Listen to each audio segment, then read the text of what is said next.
Back in 1938, a series of stories of a killer ghost sprang up in eastern Kentucky. Even though no one ever saw the evil spirit, it is said to have caused 5 very similar and unexplained deaths. Let's return to June of that year.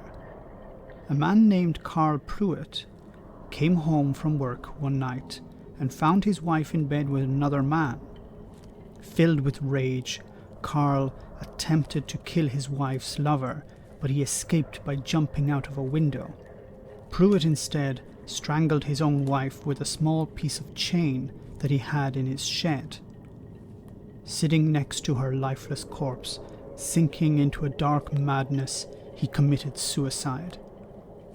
As an eternal punishment for his crime, he was buried in a separate cemetery from his wife. A few weeks after his funeral, visitors to the cemetery began to notice the pattern of a chain that was slowly forming on Pruitt's gravestone. The chain was caused by an unusual discoloring of the stone, and gradually it gained links until it formed the shape of a cross. Then suddenly, it stopped growing. A number of locals suggested that perhaps the supernatural marking on the tombstone meant that the entire stone should be removed from the graveyard and destroyed, but officials laughed at the idea and nothing was done about it. One afternoon, a month or so after the chain had stopped growing, a group of young boys were passing on their bicycles near the cemetery. The group dared one of them, a boy named James Collins, to throw a few stones at Pruitt's cursed gravestone, to prove that he wasn't afraid of such spooky stories. The boy hurled rocks, and one of them managed to chip a spot on the stone. As the young boys returned home, Collins's bicycle suddenly began to pick up speed, to a point where he could no longer control it. It veered off the road and crashed into a tree. But when the boy was discovered, he lay next to the tree, an image of terror on his face and his bicycle chain wrapped around his neck. Rumours quickly spread like wildfire about this shocking event, but an examination of the Pruitt headstone revealed no damage to it. The other boys knew what they had seen. However, their accounts only created more speculation about a vengeful ghost. James Collins' mother was deeply heartbroken over her son's death. Less than a month after his accident, she went out to the cemetery and destroyed Pruitt's headstone with an axe. She hacked at it for what seemed hours until it lay in pieces. The following day, she was hanging the family washing out on a line. Now, this is where the story turns somewhat strange. The clothesline was made from small linked chain rather than a usual rope or wire.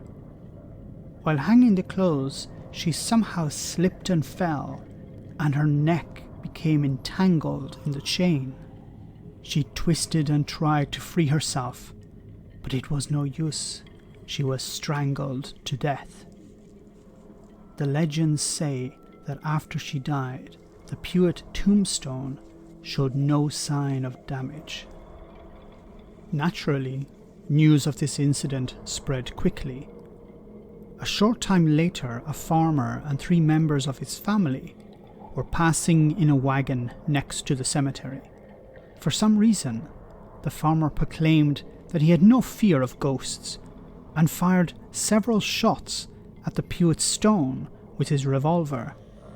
Chunks flew off the tombstone, and then in a flash, the horses pulling the wagon began to race down the road.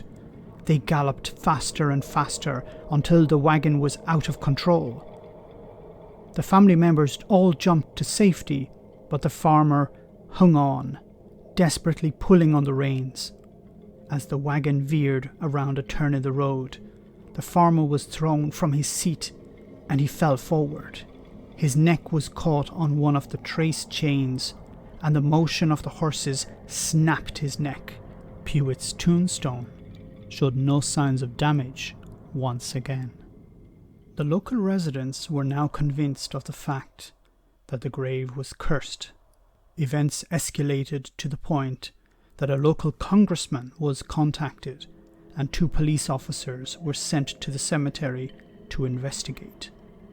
When they arrived at the graveyard, one of the men began to laugh about the stories and make fun of the idea of so-called ghosts and curses. They took several photos of the headstone anyway, and then left to go and talk with the witnesses to the events involving it. As they were leaving, the doubting officer happened to look into the car's rear-view mirror. In it, he saw a bright light coming from the direction of the tombstone.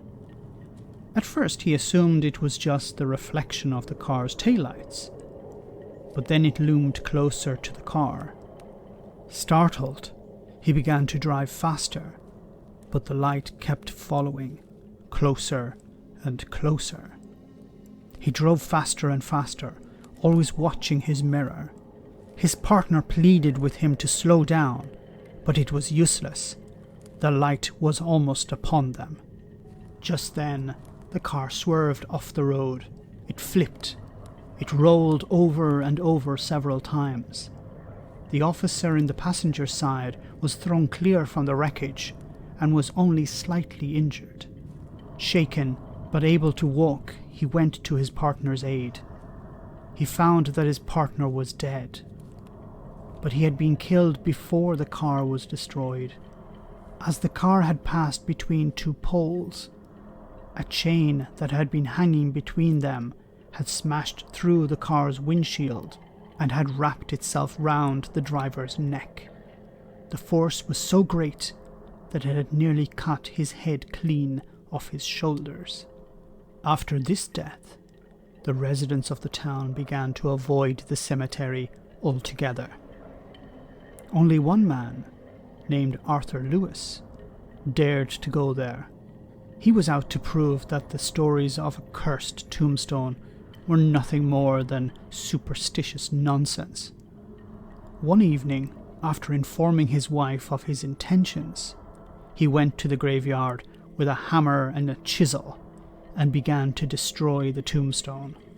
The sound of the hammer and the cracking of stone could be heard by all who lived nearby. And they also heard the horrific scream that filled the night as well. Some men went down to investigate. When they arrived, they found Lewis dead, with the long chain that had been to keep the cemetery gate shut wrapped around his neck. Apparently something had frightened him, and he had made a mad dash to escape, forgetting about the chain that barred the entrance gate. Strangely, even though about a dozen people had heard the sound of the man breaking Pruitt's gravestone, there were no marks to be found on it. After this final death, other graves were opened for reburial in other locations. People gradually moved away, and Pruitt's burial plot was eventually forgotten. Since he had no family left to care for his grave, the site became overgrown with weeds.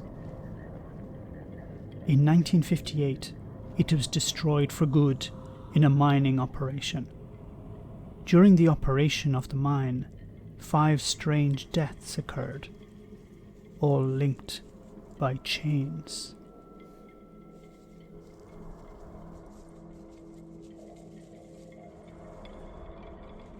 Why not subscribe to our YouTube channel for more spooky videos?